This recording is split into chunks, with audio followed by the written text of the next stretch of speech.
di pertanian, peternakan, nah bidangnya seperti itu. Makanya ketika saya dulu mau ngambil kuliah terkait sastra itu tidak diizinkan. Nah ketika saya ngambil kuliah jurusan peternakan justru malah diizinkan. Nah saya ngambil di peternakan dan akhirnya saya tidak terlibat apapun di peternakan sampai akhirnya saya kembali lagi ke dunia tulis menulis.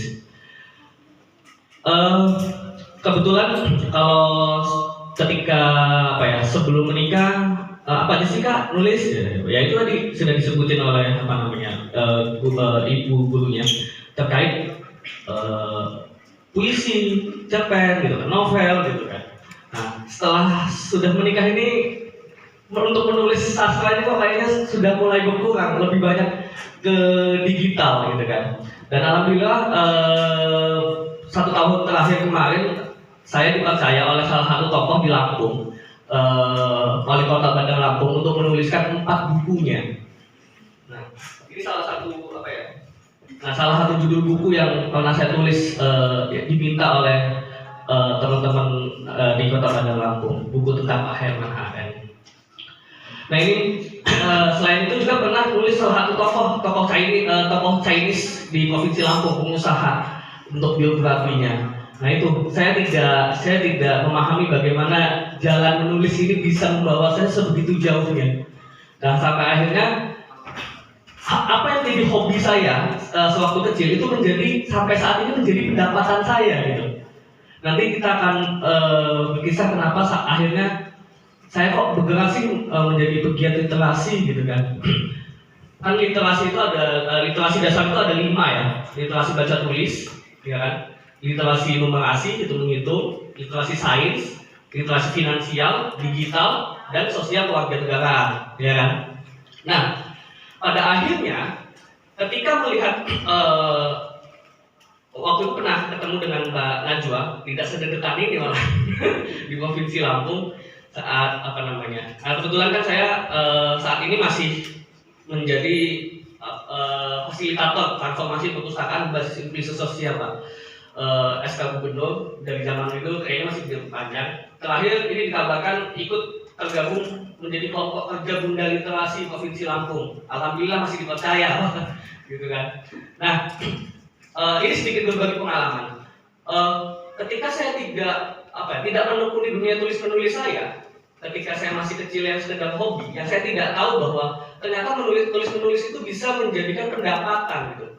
Bahkan kalau awal-awal saya nikah itu kerjaannya Mas Yoga apa sih, sampai bingung tetangga itu, sampai bingung di rumah aja gitu, nggak ngapa-ngapain gitu kan. Sampai bahkan ada tetangga yang bilang ya mbok kerja loh, orang udah punya istri kok di rumah aja sambungan. Sampai digituin Pak. Saya sampai bingung menjelaskan bahwa kayak mana saya harus bilang gitu. Saya kalau ngomong saya digaji Google dari Singapura, kita sombong dibilangnya, gitu kan. Nah ternyata potensi menulis itu yang saya merasa, kok saya kayak merasa telat ya saat itu. Kenapa saya tidak dari kecil itu memahami hal ini, gitu. Sehingga saya belajar itu sungguh-sungguh gitu.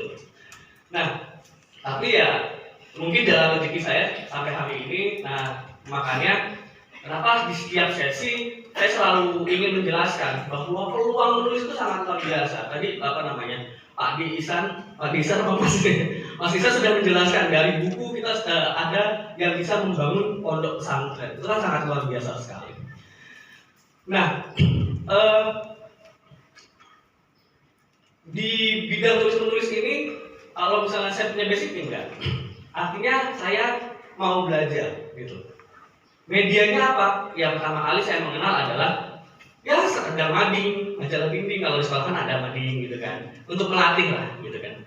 Yang kedua, akhirnya saya mengenal penerbitan, akhirnya menerbitkan buku gitu kan. Mengenal bagaimana teknik menjual, bagaimana orang untuk tertarik untuk membeli buku kita, untuk membaca buku kita gitu. Nah sampai akhirnya saya kenal sama mencoba belajar terkait dunia digital. Nah nanti makanya teman-teman ada aspirasiku itu termasuk salah satu media yang berpartner dengan media nasional Pak. Media salah satu pikiran rakyat media network dari Bandung, PLMN. Nah alhamdulillah kita dipercaya, diamanahkan untuk mengelola itu di Provinsi Lampung dengan badan hukum sendiri. Berapa penulis Kak? Alhamdulillah yang terlibat di aspirasi itu sudah ada sekitar 15 orang, 12 penulis, 3 editor. Nah ini juga apa yang setiap hari apa yang mulai ledutan ya, bagaimana teman-teman penulis juga harus bisa maksimal supaya lebih mendapatkan income dari menulis. Nah penulisnya dari mana aja? Ternyata dari Lampung aja gitu kan. Ada yang dari Wonosobo, ada yang dari Sukabumi, Jawa Barat, yang tergabung di perusahaan digital kita. Alhamdulillah.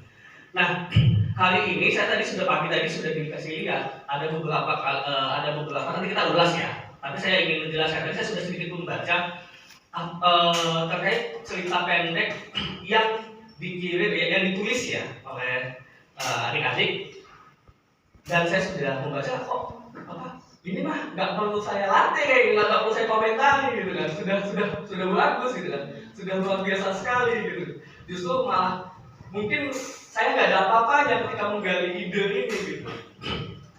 Nah, hanya saja memang ada beberapa hal yang bisa kita pahami ketika menulis. Saya ada salah satu contoh. Ini adalah karya anak SD Muhammadiyah itu. Judulnya Manusia. Ini bukan kumpulan cerita pendek, tapi kayak sejenis dia membuat buku untuk naskah teater. Jadi ketika dilatih, semua menulis, punya ide yang sama. Si A, si B, si C, si D itu punya ide. Idenya apa? Misal temanya terkait karena manusia ini terkait alam, karena masih anak SD ya, terkait alam. Masing-masing ini punya punya pokok pikiran, punya ide yang banyak. Nah, ketika ide yang banyak ini disatukan jadi satu buku ini dan dipentaskan. Jadi mereka tidak hanya pentas teater begitu saja, tapi bagaimana bisa membuat naskah teaternya sendiri gitu.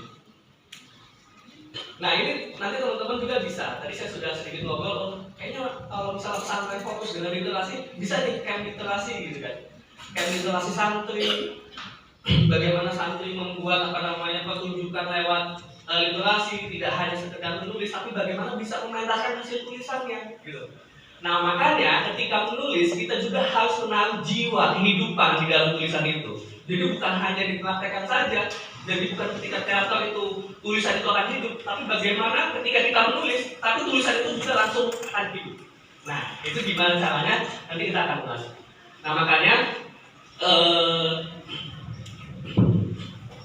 ada beberapa hal yang kita harus pahami ketika kita ingin menulis untuk tidak kaku dan menarik untuk kita baca.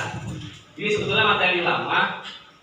Yang pertama, teman-teman sudah melakukan memulai dengan narasi semata yang hanya sekedar deskripsi atau ada dialog gitu kan. Terus bagaimana narasi itu supaya bisa hidup gitu.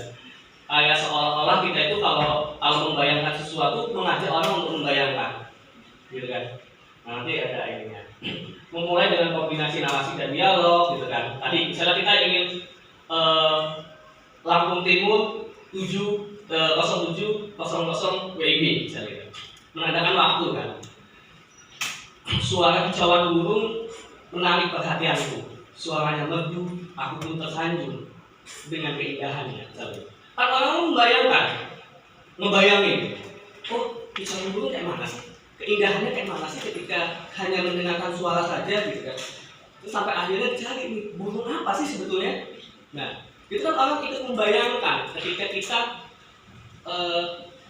mendeskripsikan narasi kita seolah-olah ada kehidupan gitu kan. Nah, selanjutnya memulai dengan dialog semata. Bisa dengan dialog semata. Misalnya ibu buka pintu misalnya gitu kan. Suara gedoran pintu itu terdengar. Dok misalnya. Itu kan kayak seolah-olah pembaca membayangkan, oh ini langsung dibuka, minta buka pintunya sambil ngetok atau sambil menggedor gitu kan. Tapi dideskripsikan, jadi paham pembacanya gitu kan. Nah, selanjutnya ada memberi kemerdekaan imaji selama proses menulis, ya imajinasi kita lah bagaimana tulisan ini supaya lebih membawa suasana gitu. Yang sebetulnya ketika kita menulis cerita kisah kita, kisah nyata, sebetulnya nggak seperti ini loh. Tapi ketika kita kasih bumbu nih, jadi beda gitu kan. Tadinya cuma datar-datar aja, cuma kenalan, hey kamu siapa gitu kan. Aku Budi gitu. Tapi ketika akan dikasih bumbu itu kan beda. Misalnya, halo, nama kamu siapa? Tanya Agus yang penasaran dengan teman barunya, gitu kan. Terus si Budi, nama saya Budi, gitu kan.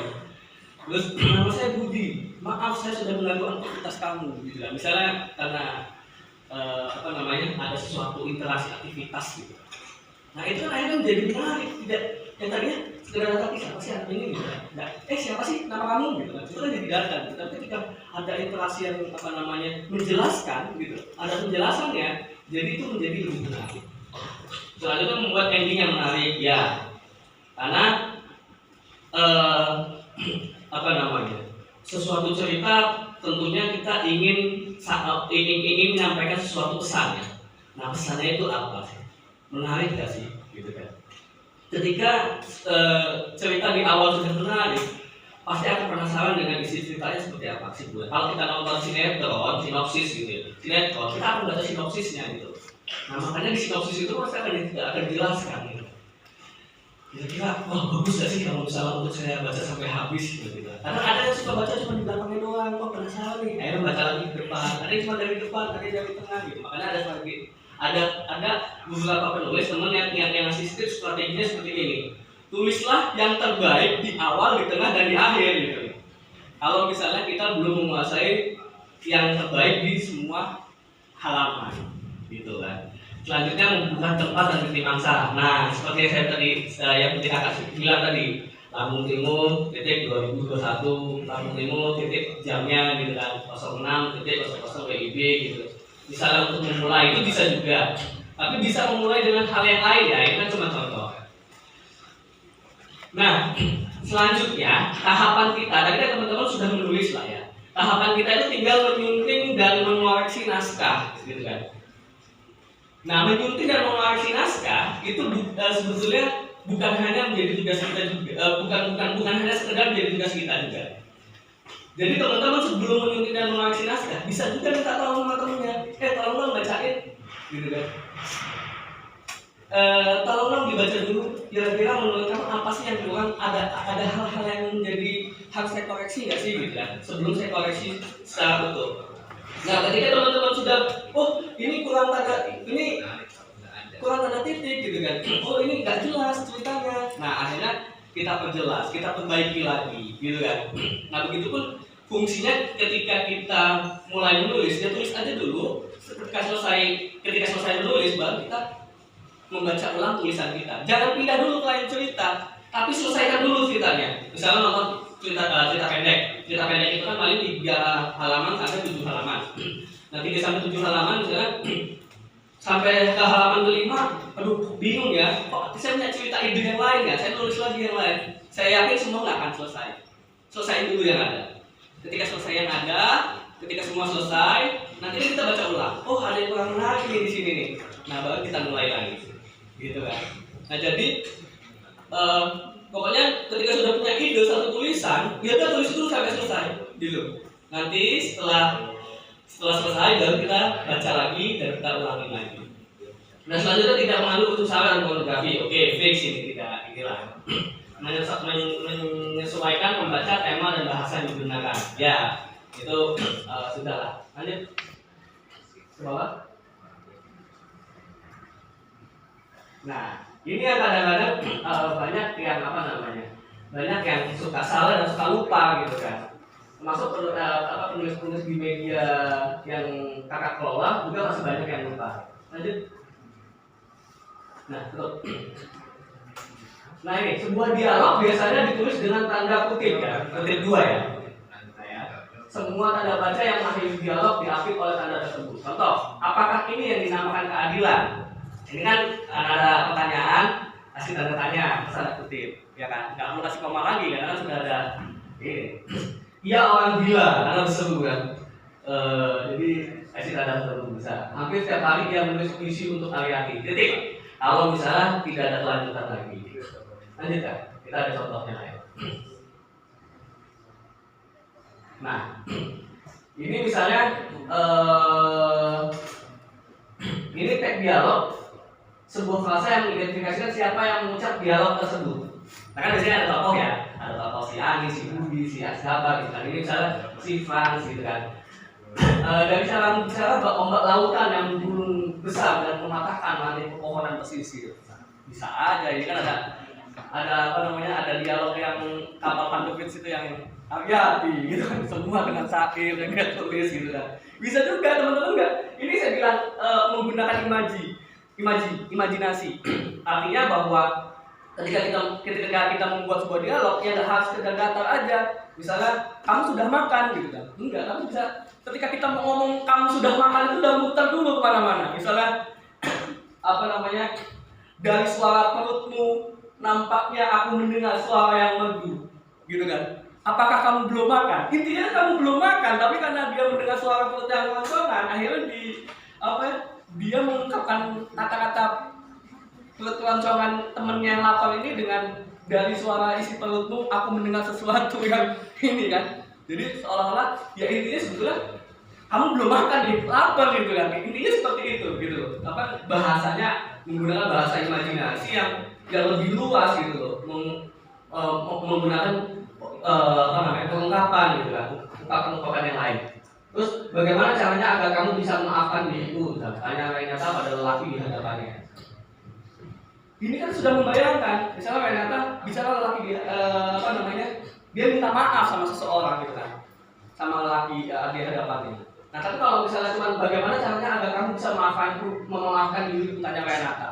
Renata ini ngomong sama siapa sih gitu kan? Gitu kan?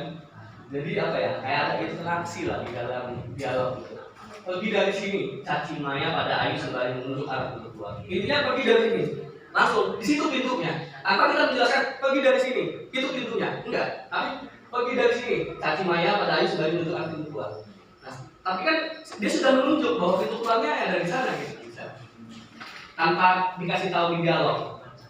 Kan pergi dari sini, itu pintu keluarnya di sana, kan nggak perlu seperti itu, gitu kan? Nah jadi apa namanya lebih enak untuk dibaca. Lanjut Kak. Nah bisa juga contoh dialog tadi di atas, bisa juga tekniknya kita rubah gitu kan. Contoh lain dialog yang tadi kita sudah yang terkait Frans, Renata ya, itu kita rubah. Nah misalnya Frans dengan entengnya mengatakan padaku, dari caramu bisa ombak lautan yang menurun. Nah ini misalnya kayak kita mendengarkan ucapan si Frans gitu kan, kita mendengarkan ucapan si Budi gitu. Tapi dari sisi cerita kitanya bukan si Budinya gitu. Nah itu bisa tekniknya seperti itu. Bisa juga nah kayak ini, kayak Nata tiba-tiba bersimpu di hadapan lelaki yang akan pergi meninggalkannya. Bagaimana caranya agar kamu bisa memaafkannya gitu. Kan nggak tahu bersimpu seperti apa sih, memohon nantinya kan. Tanpa harus menjelaskan bahwa Renata memohon untuk ke lelaki di hadapannya untuk tidak pergi gitu. Tapi kan dengan bahasa yang lain yang yang lebih kayak wah membawa suasana orang berpikir ketika bersimpu kayak mana sih gitu kan, seperti ini. Jadi ketika pembaca itu memaknainya lebih gitu, nggak memaknai kalau ketika bersujud bersimpu kan ada dengan ada banyak makna yang akan orang tangkap. Lanjut Kak. Nah, lanjut. Ini membedakan telling dan showing. Lanjut aja nanti. Ini sebetulnya hal yang paling menarik ketika kita menulis sebuah cerita ya. Karena telling ini bersifat abstrak dan cenderung tidak melibatkan pembaca. Tadi kan, misalnya kata dia, kata saya, kata Budi, gitu kan. Itu kan kayak tidak melibatkan pembaca ya. Maksudnya saya hanya 10 konsumsi, kita yang tahu gitu. Masalah pembaca mau tahu enggak terserah gitu. Yang penting saya menyampaikan ini gitu kan. Terus showing bersifat konkret, secara aktif melibatkan pembaca. Nah, ajak pembaca gitu. Pembacanya itu diajak betulan. Nah itu yang tadi saya bilang bahwa yuk ketika kita menulis, hidupkan tulisan kita, itu tidak hanya sekedar menjadi sebuah pementasan. Ketika dipentaskan orang akan paham, oh ternyata jalan ceritanya seperti ini loh. Ketika difilmkan, oh jalan ceritanya seperti ini loh. Tapi ketika membaca aja, dia sudah membayangkan bahwa dia akan menjadi sosok aktor yang dari cerita yang kita tulis. Gitu kan? Lanjutkan.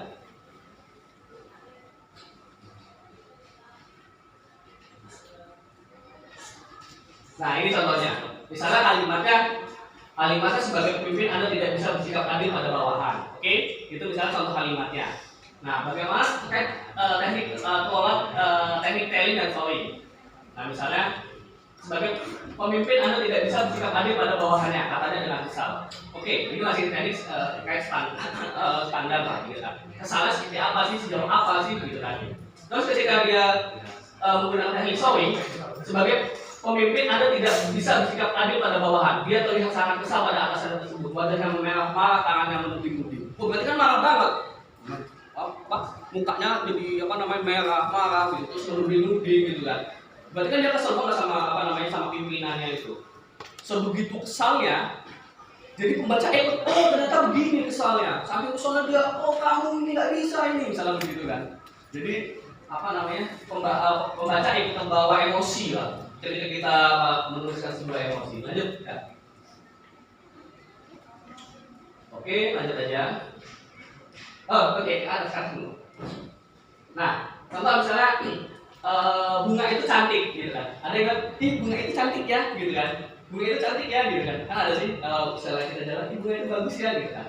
Tapi ketika kita mengelolanya dengan bahasa yang lain, itu bisa lebih luas gitu. Memaknai itu bisa lebih banyak gitu kan. Contoh gitu deh. Dengan warna-warninya yang ceria, aromanya yang mewangi, belum lagi coraknya yang sangat seksi mengesankan bunga itu bukan bunga yang murah, apalagi langka sekali yang memiliki. Wajah bunga cantik itu diburu banyak kolektor. Ya intinya sebetulnya bunga itu cantik, bunga itu bagus gitu. Tapi karena pembahasannya lebih luas, jadi orang juga itu memaknainya lebih luas. Jadi pembaca itu dibawa di ayun-ayun, membayangkan dia. Ketika bicara bunga janda bolong gitu kan, kembang janda bolong gitu kan, orang membayangkan gitu kan, janda bolong itu loh kembangnya yang bolong itu gitu kan. Tapi kalau dirangkai gitu kan, warnanya yang hijau, ada corak, meski terlihat coba cantik tapi memiliki keindahan dan nilai yang lebih banyak, memiliki nilai jual yang tinggi gitu kan. Terus orang membayangkan apa sih kembang ini gitu kan. Oh iya ya, ternyata ada namanya janda bolong gitu kan. Lanjutkan. Oke, nah intinya ketika menulis ya itu hindari telling, kuatkan showing. Gambarkan cerita yang ditulis secara rinci ya. Semakin konkret pengalaman cerita, bayangan di benak membaca akan semakin jelas. Cara sederhana dengan menggunakan satu kalimat sederhana dan kembangkan dengan memasukkan detail-detail yang relevan. Ketika kita bicara bunga, lihat bunga itu ada warna apa gitu kan. Bunga itu warnanya apa, secara fisik apa, aromanya sebagai gimana. Ketika ada berduri, kita bisa bicara berduri. Terus ketika bilang ada berdurinya, ada sakit ketika kita nggak sengaja memegangnya gitu kan. Ada pepatah lain gitu kan. Nah itu yang bisa dikemas. Nah intinya adalah rasa semua panca indera kita. Ketika kita melihat meja, bagaimana kita mendengar ketika kita tahu itu meja dengan telinga kita. Bagaimana ketika kita tahu itu meja dengan mata kita. Bagaimana ketika kita tahu itu meja dengan rasa kita. Gitu. Jadi kalau ibarat kita tuh nenek-nenek itu, kita tuh tahu, oh ini suara angin gitu. Oh ini suara orang itu meja. Oh ini bentuk fisik meja ketika diraba, gitu kan. Jadi semua diajak menyatu dalam tulisan kita, gitu. Lanjutkan. Oke, selesai. Kita kembali ke naskah yang ini. Ke naskah, teman-teman. Ya, lanjut. Nah, teman-teman, teknik menulis di buku dengan teknik menulis di website, di blog, di media itu tekniknya akan berbeda. Karena ada pengantar-pengantar yang kalau kita bilang ada kata kunci, ada CEO-nya lah. Supaya apa? Google itu menarget gitu kan. Supaya Google itu merekam. Tapi kalau misalnya kita teman tulis ini judulnya kayak gini nih, langsung ambil tuh, jebret masukin ke Google, ini masukin ke Google. Ketika mau nyari cerpen karya Pondok Pesantren Al-Aqsil, ya nggak ketemu gitu, karena nggak ada pengantar gitu kan. Nah, nanti kita akan kasih contoh gimana cerpen Hari Santri kemarin ya yang ditulis oleh ada satu penulis kita. Nah ini sudah oke lah misalnya. Bagus banget lah. Coba kalau misalnya dikasih waktu misalnya di atas pukulnya 04 sekian gitu kan. Dini hari gitu kan. Di bawah serangan bulan malam pakai rahmat berdoa seiring seorang diri di suatu tempat biasa anak-anak desa mengaji. Ini udah ini apa namanya?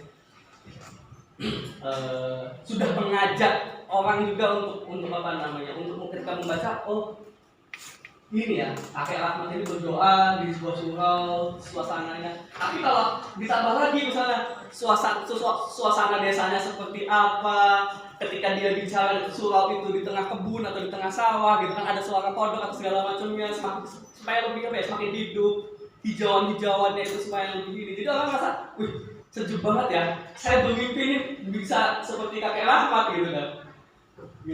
Lanjut kan? Nah, oke. Lanjut, kita masuk ke. Nah, ini yang kita bilang memulai dengan narasi semata. Lanjut. Nah, misalnya srek kita menggambarkan suara ya. Bisa tambah tanda kutip misalnya. Tanda kutip tadi, gitu kan, tanda kutip 2, terus suara gesekan sandal beradu. Nah, artinya kita itu yang mendengar gitu loh, bahwa oh ternyata suara sandal beradu seperti ini sih gitu kan. Ada suara orang jalan. Nanti ada orang lagi yang bilang, wah ini ada suara orang jalan nih, ada suara apa lagi nih gitu. Nah, tapi makanya lebih diperjelas, oh kayaknya ini lebih maksimal ketika kita masukin ke tanda kutip ya gitu kan. Nah, supaya kalimat apa namanya menjadi kalimat tidak langsung juga. Nah ini misalnya, ayo cepat lari, hujan semakin deras, yuk dan cepat deras. Nah ini kalau misalnya antar dialog, enaknya langsung ke bawah aja. Misalnya dialog, nanti kan ini kan tadi dialognya masih mepet-mepet tuh, ya kan? Di bawah lagi dialog gitu, dialog supaya apa ya? Nggak capek orang bacanya gitu. Kalau di website, di internet itu lebih beda lagi. Kita nulis itu cuma minta apa namanya? Satu paragraf itu dua kalimat ya. Kalimat pertama, kalimat kedua gitu ya. Jadi nggak boleh ini, karena nanti kalau misalnya dia numpuk jadi 3 atau 4 ke bawah, dia capek membacanya gitu. Jadi supaya lebih efektif lah sebetulnya, supaya membacanya langsung enak. Kalau misalnya lebih singkat, lebih padat, lebih langsung to the point, atau ketika membaca dengan teknik solving orang sudah langsung paham gitu kan, tanpa harus berbahasa apa namanya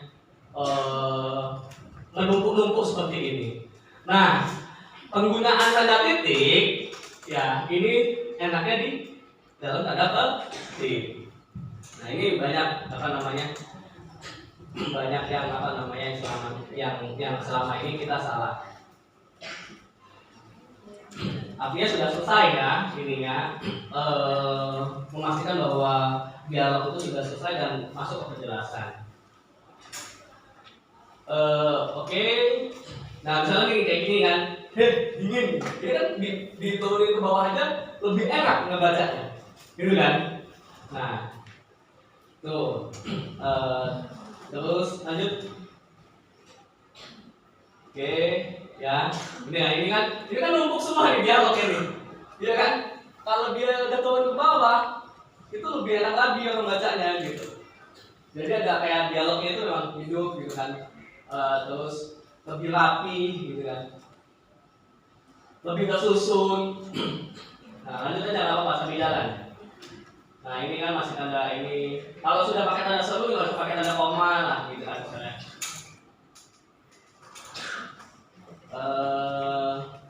Ya, lanjut. Nah, kalau udah pakai tanda titik, tanda petik sudah selesai, misalnya. Tapi kalau pakai tanda koma masih harus dijelaskan lagi, misalnya kata siapa, terus showingnya seperti apa, penjelasannya bagaimana, gitu kan. Tapi kalau misalnya pakai tanda titik, ya sudah berhenti gitu. Karena, nah, tekniknya sudah dapat. Oke, lanjut.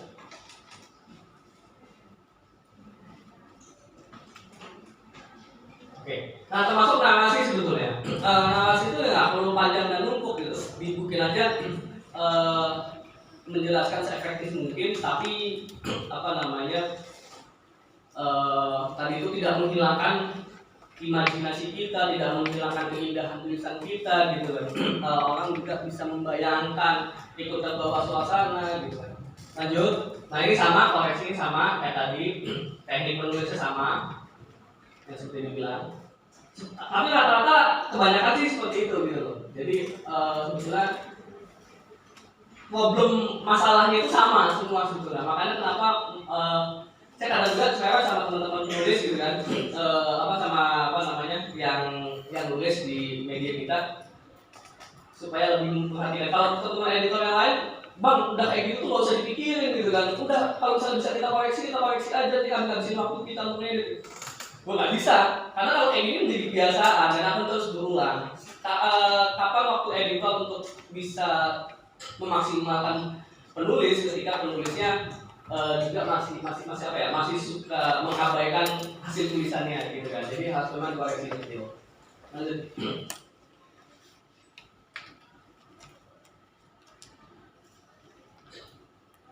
Oke, lanjut. Cerita yang kedua mana? Ini udah masuk cerita berapa? Lanjut aja. Masuk ke cerita kedua.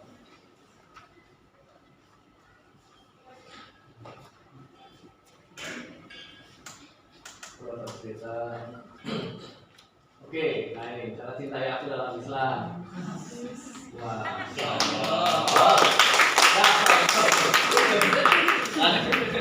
judulnya itu luar biasa banget. Nah, ini sebetulnya pada pagi yang cerah kicauan burung yang menghiasi.